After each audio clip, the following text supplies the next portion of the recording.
China is currently developing the Type 003 aircraft carrier, the country's third aircraft carrier and the largest outside of the US Navy. The Type 003 will probably be commissioned either in 2024 or 2025, which would allow 2 to 3 years for fitting out and sea trials. What we do know so far about the ship is based on open source intelligence, such as satellite images. The Type 003 is expected to displace more than 85,000 tons, slightly less than a US Navy supercarrier. It is basically confirmed to be conventionally powered and appears to have 3 aircraft catapults and 2 elevators. Lastly, it is expected to use electromagnetic catapults for launching fixed-wing aircraft.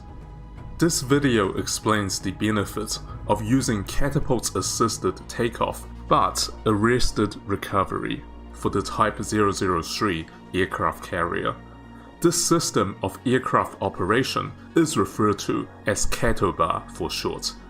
We also look at the advantages of using electromagnetic catapults over the primary alternative, the time-tested steam catapult. Let's begin by explaining how an electromagnetic catapult works in practice. Our information is based on the catapults of the US Navy's Ford-class carriers. The basic idea is to use electrical currents to generate magnetic forces that propel a carriage carrying the aircraft along a track, such that the aircraft achieves the required speed for a takeoff. The track is divided into a large number of segments, each of which can be energized to create an electromagnetic force. The segments along the track are selectively switched on and off so that they generate an attractive magnetic force directly in front of the carriage and a repulsive magnetic force directly behind the carriage. At no point are all the segments activated at the same time. Instead, only those segments near the moving carriage are energized, creating the effect of a magnetic wave. Basically, after hooking up to the carriage, the aircraft is electromagnetically pushed and pulled down the catapult until airborne. The electromagnetic catapults on the Ford class can launch an aircraft every 45 seconds, including 3 seconds for the actual launch and 42 seconds of downtime. Each aircraft launch requires a massive amount of energy, which is drawn from an energy storage device. This energy storage device is recharged from the carrier's own power sources.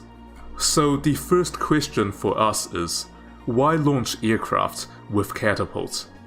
The Chinese Navy's 2 active aircraft carriers, the Liaoning and the Shandong, use a ski jump for launching aircraft. This system is called STOBAR for short, which stands for Short Takeoff but Arrested Recovery. The STOBAR system has the advantage of being cheaper to build and operate than a catapult system. It also does not require additional equipment, so can save a lot of space. However, the disadvantage is that for the same amount of thrust generated by the aircraft, the maximum takeoff weight launched by a STOBAR is lower than a CATOBAR and is also less consistent. The maximum weight that a STOBAR can launch depends heavily on the speed of the carrier, the strength and direction of the wind, and the length of the runway. The J-15 carrier fighters can in fact take off with a maximum payload of weapons and fuel from the current STOBAR carriers, but only under ideal conditions. We have covered this in a previous video, which is in the description if you're interested. The CATOBAR system, or catapult-assisted takeoff, is more consistent in terms of the top weight that can be launched. It is less dependent on the speed of the carrier, the position on the carrier from which the aircraft is launched, and the weather conditions at the time, and therefore provides a lot more flexibility to carrier operations. The Chinese Navy has developed a catapult-compatible version of the J-15, and this aircraft should be able to launch from the Type 003 aircraft carrier with a full payload of weapons and fuel consistently. In principle, cattle should be more reliable, reducing the probability of accidents. Aircraft catapults allow for a heavier takeoff weight, which allows a more diverse air wing in terms of the range of aircraft available. This can include rather heavy aircraft that currently cannot generate enough thrust to take off from a ski jump, such as the KJ-600 early warning and control aircraft, which is in development. The two Stobar carriers use a modified Z-18F helicopter as their airborne early warning unit, but their speed, flight endurance, and range are far less than a proper fixed-wing aircraft. The ability to field the KJ-600 carrier airborne early warning aircraft should greatly improve the combat effectiveness of the Type 003 aircraft carrier. The Type 003 should also be able to field the J-35, a fifth-generation carrier fighter that is in development. The J-35 meets the new norms of stealthy aircraft design, with carefully aligned angles and blended surfaces. It is also equipped with an advanced ASAR fire control radar. It features an internal weapons bay to carry most of its air-to-air missiles, including the PL-15 beyond visual range missiles. Concealing the missiles inside the weapon bay serves to reduce the radar cross-section. The J-35 should be a far more capable combat aircraft than the J-15, and will make for a far more powerful air wing. That being said, the J-35 is expected to be lighter than the J-15, and should be able to operate on the two Stobar carriers as well. In fact, because the J-35 is smaller, it should allow the Stobar carriers to have a larger air wing than is possible with the J-15s. By the way, if you like what you're seeing so far, please do consider subscribing to our channel if you haven't done so already. So we have seen that aircraft catapults lead to considerable advantages for the Type 003 carrier compared to the two Stobar carriers. But the Chinese Navy could have chosen a steam catapult instead. Why choose the electromagnetic catapult, which is a new and somewhat untested technology, instead of the steam catapult, which has been used by the US Navy since the 1950s? Well, the electromagnetic catapult actually has several important advantages. It can launch aircraft of a wider range of weight than a steam catapult. The steam catapults on the Nimitz-class carriers are designed to launch a maximum takeoff weight of about 80,000 pounds, or 40 tons. This basically covers all the carrier-capable aircrafts in service. However, an electromagnetic catapult actually has a greater maximum launch weight at 45 tons. This means that using the electromagnetic catapult provides the Chinese Navy with the flexibility of fielding very heavy carrier-based aircraft in the future. For example, long-range bombers, a capability that steam catapults are less able to provide. At the other extreme, the electromagnetic catapult can launch aircraft that are much lighter than what is possible with the steam one. The steam catapult actually cannot launch aircraft that are too light without excessively straining the airframe. In contrast, the electromagnetic catapult can launch very light aircraft. For example, the small UAVs that weigh less than 1 ton, something that the steam catapult cannot do. The electromagnetic catapult can also achieve a higher sortie rate.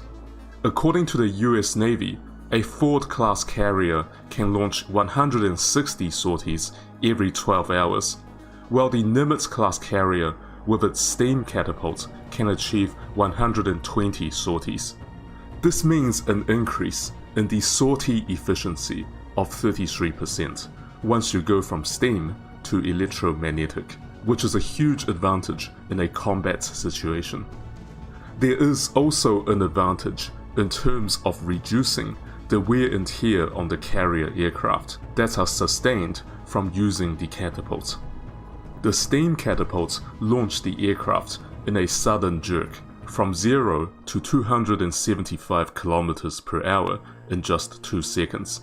This puts heavy stress on the aircraft frame, which reduces service life and increases maintenance cost.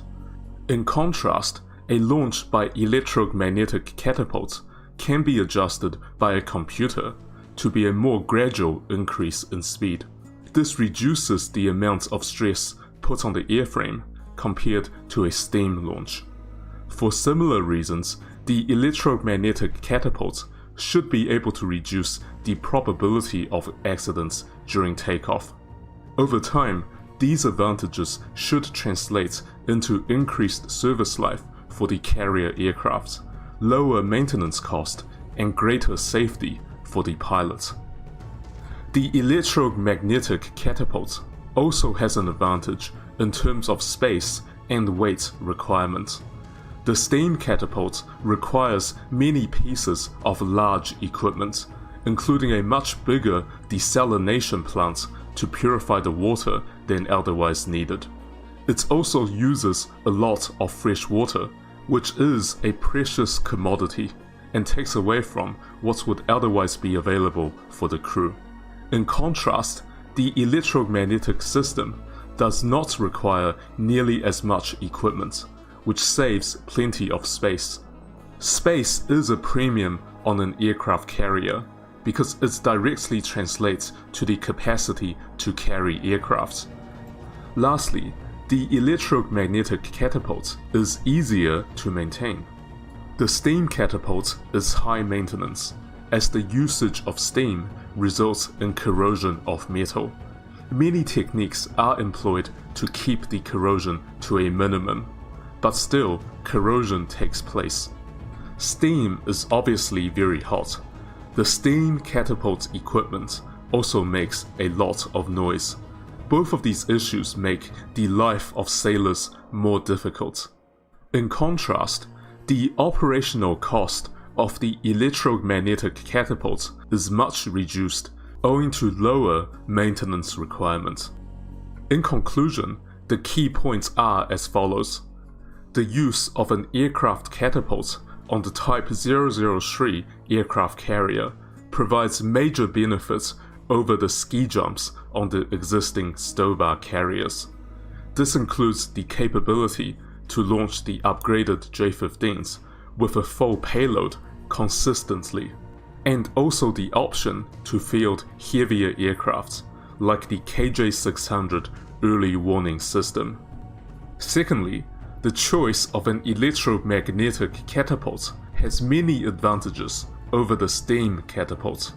This includes the option to launch slightly heavier or even much lighter aircraft. The sortie rate is also increased, and each aircraft launch puts less stress on the airframes, which increases their service life. The new catapult technology is also less intensive in terms of space and maintenance requirements. All told, the electromagnetic catapult on board the Type 003 aircraft carrier is a major increase in China's naval aviation capability.